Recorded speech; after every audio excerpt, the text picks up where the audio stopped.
Ya Allah, inilah makam kepala cucu Nabi Muhammad yang dipuja-puja kaum Syiah. Makam kepala ini terpisah dari makam jasadnya sejauh 1.700 km. Makam ini adalah makam cucu kesayangan Nabi Muhammad yang bernama Sayyidina Hussein. Saking sayangnya, beliau sering bermain-main dengan Hasan dan Hussein, bahkan membiarkan dua cucu kecilnya ini menaiki punggungnya ketika beliau tengah melaksanakan sholat dan menunggu mereka untuk turun sebelum melanjutkan sholatnya. Namun sayangnya, nasib akhir hidup Sayyidina Hussein benar-benar sangat memprihatinkan. Beliau wafat setelah dibunuh dan dipenggal kepalanya oleh orang-orang zalim. Saking biadabnya, jasad beliau sempat diarak keliling kota oleh para pembencinya. Beliau syahid di Karbala, Irak pada tanggal 10 Muharram tahun 61 Hijriah. Jasad tubuh mulia beliau dimakamkan di tempat beliau syahid di Karbala. Sedangkan tubuh bagian kepala beliau dibawa ke Askolan, Palestina, kemudian dipindahkan ke Istanbul, Turki, hingga kemudian dimakamkan di kota lama Kairo, Mesir. Jika kalian sedang berada di kota Kairo dan sedang ingin mengulik keunikan Mesir di Pasar El Khan Khalili, maka kalian berada tidak jauh dari makam kepala Sayyidina Hussein, tepatnya di Masjid Hussein. Makam kepala Sayyidina Hussein ini tidak hanya diziarahi orang-orang Syiah saja, tetapi juga banyak diziarahi orang-orang Sunni juga. Pusaran makam ini dikelilingi pagar yang terbuat dari tembaga dan aluminium dengan bentuk yang sangat indah.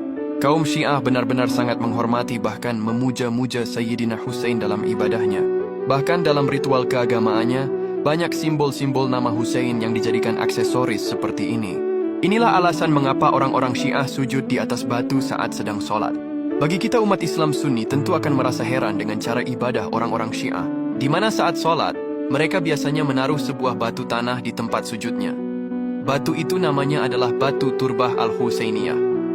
Batu ini terbuat dari tanah yang berasal dari tanah Karbala, tempat Sayyidina Hussein wafat dibunuh. Mereka menggunakan tanah Karbala dengan membuat dalil agar bisa mengenang kematian orang yang mereka puja, yaitu Sayyidina Hussein, cucu dari Rasulullah. Mereka juga berpandangan bahwa tanah Karbala adalah tanah terbaik di seluruh permukaan bumi.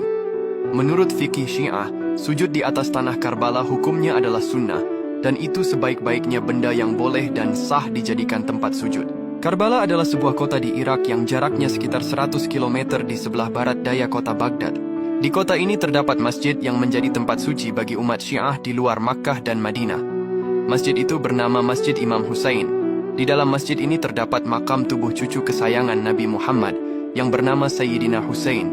Masjid ini sangat ramai dan sering diziarahi umat Syiah dari seluruh dunia. Puncak keramaiannya biasanya terjadi di bulan Asyura, di mana terdapat peringatan wafatnya Sayyidina Hussein.